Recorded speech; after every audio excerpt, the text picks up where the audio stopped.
Hello बच्चों, आज हम लोग मानव हृदय की संरचना और उसकी कार्यविधि के बारे में चर्चा करेंगे। पूरे वीडियो को ध्यान से देखिएगा। अगर आपको कुछ भी समझ में नहीं आ रहा है या आपको कोई कन्फ्यूज़न है तो आप कमेंट बॉक्स में लिखिए। मैं उन प्रॉब्लम्स को सॉल्व करूँगी और इस टॉपिक को ध्यान से देखिएगा क्योंकि ये बहुत ही महत्वपूर्ण विषय है। हम मानव हृदय की संरचना के बारे में जानकारी प्राप्त करेंगे और इसके साथ ही साथ में हम उसकी कार्यविधि किस प्रकार से हृदय कार्य करता है उसके बारे में जानकारी प्राप्त करेंगे। अगर आपको कहीं भी कोई कन्फ्यूज़न होता है तो आप कमेंट बॉक्स में लिखिएगा, मुझे मैसेज कर सकते हैं। और इस चित्र को मैं पहले ही आप लोगों के साथ शेयर कर चुकी हूँ, ग्रुप में मैंने शेयर किया है, फेसबुक पेज पर भी है, यूट्यूब चैनल पर भी मैंने अवेलेबल कराया। तो आपने अब तक, मैं उम्मीद कर रही हूँ कि इस चित्र को बना लिया है। तो फटाफट से आप अपने चित्र को साथ में ले लीजिए ताकि आपको इस पूरी संरचना और उसकी कार्यविधि को समझने में कोई प्रॉब्लम ना आए और आप आसानी से समझ सकें। तो चलिए शुरू करते हैं। आज का विषय है हमारा मानव संरचना, मानव हृदय की संरचना और उसके कार्यविधि के बारे में। तो चलिए सबसे पहले मानव हृदय की संरचना के बारे में कुछ बताया जाए, कुछ समझा जाए। उससे पहले हम कुछ महत्वपूर्ण सामान्य जानकारी हृदय के बारे में प्राप्त कर लेते हैं। तो शुरू करते हैं आज का विषय। पहला बिंदु है जो मानव हृदय के बारे में आपको पता होना चाहिए, वो है रक्त परिसंचरण तंत्र की जानकारी। तो मनुष्य में हृदय, रुधिर यानी रक्त वाहिनियाँ या रुधिर यानी रक्त मिलकर परिसंचरण तंत्र का निर्माण करते हैं। पहला बिंदु आपको ये बहुत ही इम्पॉर्टेंट है कि परिसंचरण तंत्र में कौन से अंग भाग लेते हैं। तो हृदय है, रुधिर वाहिनियाँ और रुधिर है। मनुष्य का हृदय गुलाबी रंग का होता है और ये त्रिकोणाकार पेशीय संरचना होती है। तो अभी मैं जो भी पॉइंट्स आपको यहाँ पर समझा रही हूँ ये हम चित्र के माध्यम से भी जानकारी प्राप्त करेंगे और उसको समझेंगे। तो अभी पहले इसको हम इसके पॉइंट्स को देख लेते हैं और अगर आपको कहीं प्रॉब्लम होगा तो मैं ये नोट्स आपको शेयर करूँगी, आप उसको अपने पास रखिएगा जिससे आपको हमेशा याद रखने में और समझने में आसानी होगी। तो अगला बिंदु है हृदय जो होता है वो वक्ष गुहा में बाईं ओर होता है। हमारा हृदय बाईं ओर स्थित होता है। अगर आप अपने हाथ को वक्ष पर रखते हैं तो बाईं ओर आपको हृदय की धड़कन महसूस होती है। हृदय में 4 कक्ष पाए जाते हैं। 2 कक्ष ऊपरी भाग में होते हैं जिन्हें अलिंद और 2 कक्ष निचले भाग में होते हैं जिन्हें निलय कहते हैं। तो जैसा कि मैंने बताया आपको कि हृदय में 4 कक्ष होते हैं, तो वह यहाँ पर हम मानव हृदय की बात कर रहे हैं। वैसे तो अन्य जंतुओं में जो हृदय होता है, ज़रूरी नहीं है कि सभी जंतुओं में 4 कक्ष ही पाए जाते हों। कुछ जंतुओं में 3 कक्ष भी पाए जाते हैं, कुछ में 2 कक्ष भी पाए जाते हैं। यहाँ पर क्योंकि मानव हृदय की बात हो रही है तो मानव हृदय में 4 कक्ष पाए जाते हैं, 2 ऊपर की तरफ और 2 निचले भाग में। ऊपर वाले भाग में जो कक्ष पाए जाते हैं उन्हें अलिंद कहते हैं और नीचे जो होता है उसे निलय कहते हैं। अभी ये सारी चीज़ें हम आपको चित्र में भी दिखाएंगे और समझाएंगे। चलिए अगला पॉइंट है हृदय के दाहिने भाग में कार्बन डाइऑक्साइड युक्त रक्त तथा बाएं भाग में ऑक्सीजन युक्त रक्त बहता है। दाहिना भाग कौन सा हो गया आपका? दायां अलिंद होगा और उसके नीचे दायां निलय। और बायां भाग हो गया हमारा बायां अलिंद और उसके नीचे बायां निलय। दोनों अलिंद और दोनों निलय जो हैं वो लयबद्ध तरीके से सिकुड़ते और फैलते हैं जिन्हें क्रमशः संकुचन और शिथिलन कहते हैं। सिकुड़ना यानी संकुचन, फैलना यानी शिथिलन। अब याद रखने वाली बात आपको ये है कि एक संकुचन और एक शिथिलन, याद रखिएगा, ये एक संकुचन होगा यानी एक बार फैलाव होगा, एक बार सिकुड़ना होगा, एक बार फैलना, दोनों मिलाकर ही हम एक धड़कन काउंट करते हैं। ऐसा नहीं कि एक बार संकुचन हुआ और हम उसको काउंट कर लें कि एक धड़कन हो गई। दोनों ही क्रियाएं जब पूर्ण होंगी एक बार तब हम उसको एक धड़कन कहेंगे और इसको हृदय स्पंदन भी कहा जाता है। अगला है कि सबसे मेन आपको पता होना चाहिए कि एक स्वस्थ मनुष्य के शरीर में सामान्यतः 1 मिनट में लगभग 72 बार हमारा हृदय स्पंदन होता है, यानी कि 1 मिनट में 72 धड़कन होती है। और हमारा हृदय सामान्य अगर व्यक्ति है, जो स्वस्थ व्यक्ति है, वो 1 मिनट में 72 बार उसका हृदय धड़कता है। संकुचन अवस्था क्या होती है, शिथिलन अवस्था क्या होती है, इसमें क्या क्रिया होती है, उसको देखते हैं। रक्त हृदय से धमनी द्वारा शरीर के अंगों तक जाता है। संकुचन अवस्था ये होती है। शिथिलन में अंगों से जो रक्त है वो शिरा के माध्यम से हृदय में आता है। इस क्रिया को शिथिलन कहते हैं। धमनी और शिरा जो बहुत ही महत्वपूर्ण भाग हैं आपके मानव हृदय संरचना में, पर रक्त परिसंचरण तंत्र में। तो धमनियाँ क्या करती हैं, शिराएं क्या करती हैं, इसको देखते हैं। धमनी शुद्ध रक्त को, यानी कि ऑक्सीजनेटेड ब्लड जो होगा, यानी ऑक्सीजन युक्त रक्त हृदय से अंगों तक पहुंचाती है। फिर शिराएं क्या करती हैं, शुद्ध रक्त को कार्बन डाइऑक्साइड युक्त, यानी कि रक्त जो होगा अशुद्ध रक्त हुआ जिसमें CO2 मिला हो, वो अंगों से हृदय तक पहुंचाती है। किस लिए? ताकि उनका शुद्धिकरण हो सके। तो एक इसका अपवाद भी है, आपको इसको ध्यान रखना है कि शरीर में फुफ्फुस धमनी जो है वो अपवाद है। इसमें कार्बन डाइऑक्साइड युक्त रक्त होता है और फुफ्फुस शिरा में ऑक्सीजन युक्त रक्त होता है।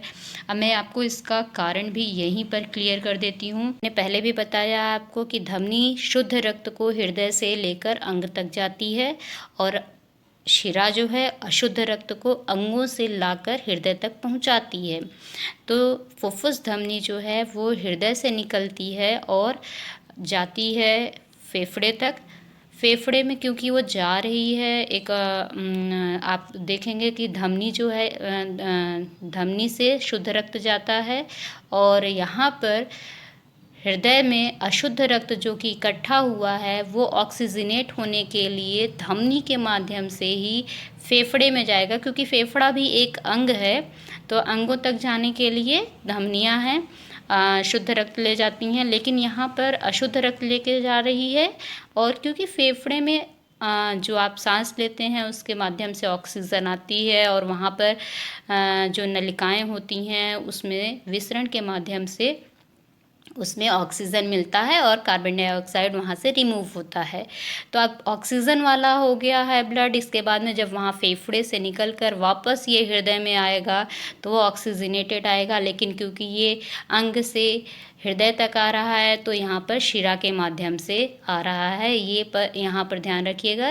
इसलिए शिरा होने के बावजूद भी क्योंकि ये फेफड़े से आ रहा है तो वहाँ पर ऑक्सीजन मिलने के कारण इसमें जो ब्लड होगा वो ऑक्सीजनेटेड ब्लड होगा। तो आगे बढ़ते हैं। हृदय स्पंदनों को मापने के लिए आला यानी स्टेथोस्कोप नामक यंत्र का प्रयोग किया जाता है। धमनियाँ जो होती हैं वो गहरे लाल रंग की होती हैं और इनकी दीवारें मोटी होती हैं, लचीली होती हैं, क्योंकि इनमें रक्त अधिक दाब के साथ बहता है। धमनियाँ शरीर की गहराई में स्थित होती हैं, यानी कि बहुत अंदर रहती हैं। आपको ऐसे नॉर्मली देखने पर नहीं महसूस होती हैं, नहीं दिखाई देती हैं। शिराएं जो होती हैं वो हरे नीले रंग की दिखाई देती हैं।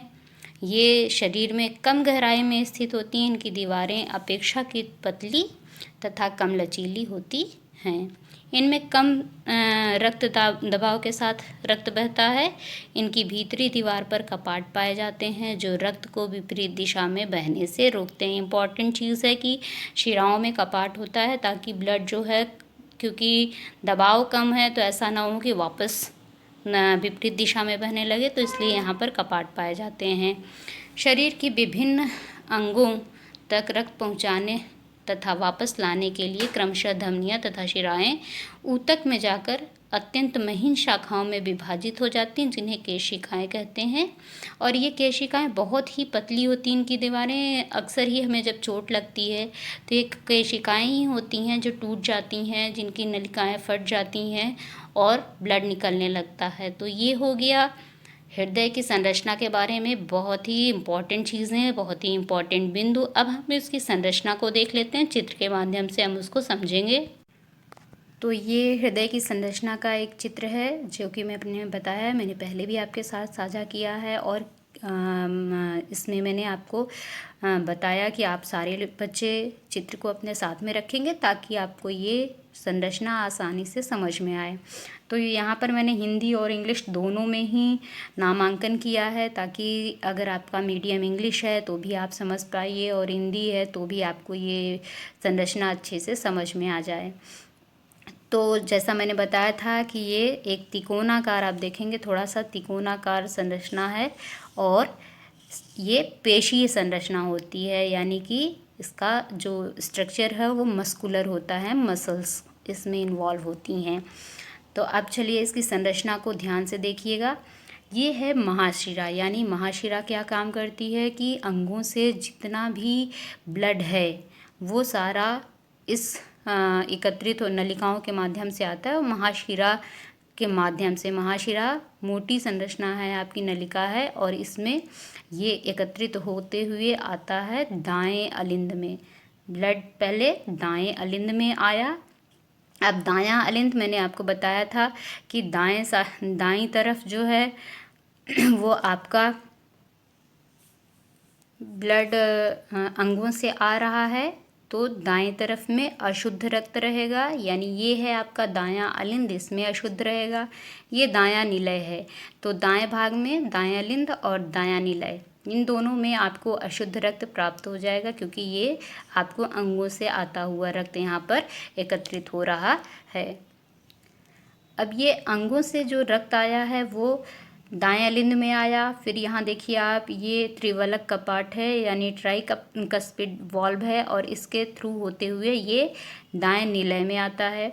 दाएं निलय में जो भी आपका ब्लड है ये अशुद्ध है। यहाँ दाएं अलिंद में अशुद्ध था, ये दाएं निलय में आया। दायां निलय में भी जो भी ब्लड है वो अशुद्ध है। अब ये अशुद्ध रक्त पल्मोनरी वॉल्व यानी कि फुफ्फुस कपाट के माध्यम से अब यहाँ से आया, एकत्रित हुआ और ये इसमें यहाँ पर जो वॉल्व लगा है इस वॉल्व के माध्यम से होते हुए ये फुफ्फुस धमनी से, अभी देखिए ये मैंने बताया कि फुफ्फुस धमनी जो होती है वो अशुद्ध रक्त कैरी करती है, क्योंकि यहाँ पर ये हृदय में एकत्रित होने वाले ब्लड को कहाँ ले जा रही है, फेफड़े में। तो यहाँ पर ये फुफ्फुस धमनी जो है वो फेफड़ों में ब्लड को ले जा रही है और यहाँ पर अशुद्ध रक्त फेफड़ों में पहुँच गया। अब फेफड़ों में ऑक्सीजनेट होता है, यानी कि उसमें ऑक्सीजन मिक्स होती है। इसके बाद में ये फुफ्फुस सिरा के माध्यम से एकत्रित होगा, कहाँ पर, बाएं अलिंद में। अब बाएं अलिंद से फिर वो कपाट के माध्यम से आएगा बाएं निलय में और फिर बाएं निलय से ये जो ब्लड होगा, जो कि ऑक्सीजनेटेड ब्लड है, शुद्ध ब्लड है, वो महाधमनी कपाट से होते हुए महाधमनी के माध्यम से शरीर के अन्य अंगों तक नलिकाओं के माध्यम से पहुंचा दिया जाता है। तो ये संरचना भी हो गई। आप देखेंगे कि यहाँ पर दो जो मेन आपको वॉल्व दिखाई दे रहे हैं, ट्राइकस्पिड वॉल्व है, इसके अलावा माइट्रल वॉल्व है, यानी द्विवल्नी कपाट है। तो ये दोनों जो हैं वो आपको अलिंद और निलय को अलग करने के लिए ये कपाट दिख रहे हैं। इसके अलावा आपके पास में महाधमनी जो है वहाँ पर भी कपाट है और फुफ्फुस धमनी जो है उसमें भी कपाट पाए जाते हैं। ये इसकी संरचना हो गई। अब हम इसकी कार्यविधि पर चर्चा करेंगे और कार्यविधि को ध्यान से देखिएगा, ताकि आपको ब्लड सर्कुलेशन यानी रक्त परिसंचरण तंत्र बहुत ही आसानी से बहुत ही क्लियर हो जाए। अगर आप पूरा वीडियो लास्ट तक देखते हैं, एंड तक देखते हैं, तो आपको कहीं भी कोई प्रॉब्लम नहीं आएगी। मैं बहुत ही क्लियर आपको यहाँ पर बता रही हूँ ये संरचना। चलिए शुरू करते हैं। अब हम रक्त परिसंचरण तंत्र के बारे में देखते हैं। तो जैसा कि मैंने आप लोगों को ये चित्र भी शेयर किया था, आई होप कि आप लोगों ने इस चित्र को भी बना लिया होगा और ये रक्त परिसंचरण तंत्र को बहुत ही क्लियर प्रोसेस इसकी पूरी समझने में आसानी से ये चित्र आपको इम्पॉर्टेंट है। इस चित्र में आपको सबसे ऊपर यहाँ पर दिखाई दे रहे हैं फेफड़े। आपके फेफड़ों से में आप फेफड़े हैं, फेफड़ों से आप देखेंगे कि आपको फुफ्फुस सिरा, फुफ्फुस धमनी, फुफ्फुस सिरा दोनों दिखाई दे रही हैं। हृदय की संरचनाएं हैं, प्लस अभी मैंने बताया कि ऊतकों में किस तरह से जो धमनी और शिराएं होती हैं वो किस तरह से केशिकाओं में बदल जाती हैं, उसकी भी संरचना यहाँ पर दिखाई गई है।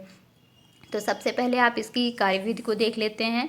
ये जैसा कि हमने बताया, ये हृदय है और हृदय में जो आपकी महाशिरा है यानी कि सुपीरियर वेना कावा, ये आती है और यहाँ पर अंगों से एकत्रित होने वाले ब्लड को आप देखेंगे दाएं अलिंद में एकत्र होगा, फिर दाएं अलिंद से दाएं निलय में, और निलय से होते हुए फिर ये जाएगा फुफ्फुस धमनी के माध्यम से। अब फेफड़े में क्या होता है, फेफड़े में कई केशिकाएं होती हैं, केशिकाओं का जाल बना होता है जो कि इस कार्बन डाइऑक्साइड युक्त जो आपका ब्लड आया है उस ब्लड को ऑक्सीजनेट करेगा और उसमें ऑक्सीजन मिलेगा। जो ऑक्सीजन जब उसमें मिक्स हो जाता है और फिर ये फुफ्फुस सिरा के माध्यम से वापस हृदय के बाएं भाग में, बाएं निलय में, बाएं अलिंद में आता है, फिर बाएं अलिंद से बाएं निलय में, और बाएं निलय से इसके बाद में ये जाता है आपकी महाधमनी में, और यही महाधमनी जो होती है इसमें एकत्रित होता है, और महाधमनी से ये नलिकाओं के माध्यम से विभिन्न अंगों तक पहुंचाया जाता है। तो ये हो गया ब्लड सर्कुलेशन, बहुत ही ईजी है।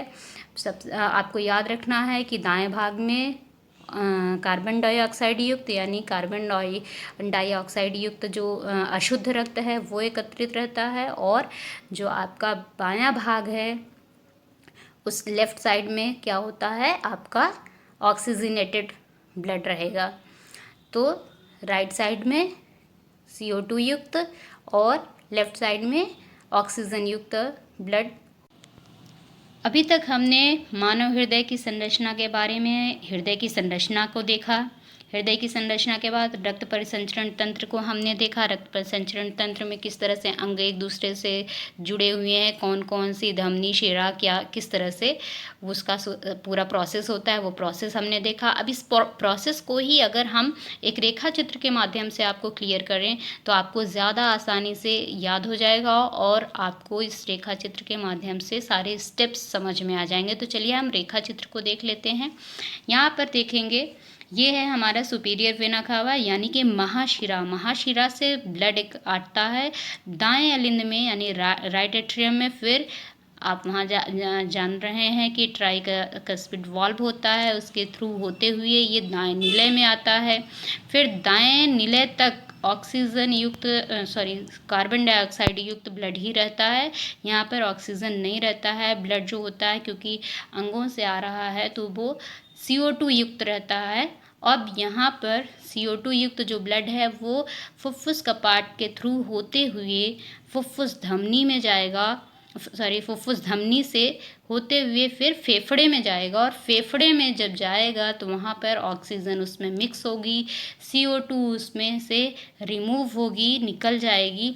फिर यहाँ पर वो जो फेफड़े से आपका जो ऑक्सीजन युक्त रक्त है वो पल्मोनरी वेन यानी फुफ्फुस सिरा के माध्यम से बाएं अलिंद में आएगा, फिर बाएं अलिंद से बाएं निलय में, और बाएं निलय से वो महाधमनी में जाएगा, और महाधमनी से सभी अंगों में नलिकाओं के द्वारा वापस भेज दिया जाएगा। अब अंगों में क्योंकि अंगों में जो कोशिकाएं होती हैं वो कोशिकाएं, प्रत्येक कोशिका कार्य कर रही है, तो कार्य करने में ऑक्सीजन कंज्यूम हो रहा है और CO2 उसमें एज ए बाय प्रोडक्ट निकलता है। तो वो जो CO2 युक्त ब्लड हो गया वो ब्लड फिर वापस उसी तरह से सेम प्रोसेस कि दाएं अलिंद में आएगा, फिर दाएं निलय में, फिर वहाँ से ऐसे सर्कुलेशन होता हुआ पूरा प्रोसेस फिर से चलेगा। तो ये हो गया रक्त परिसंचरण तंत्र।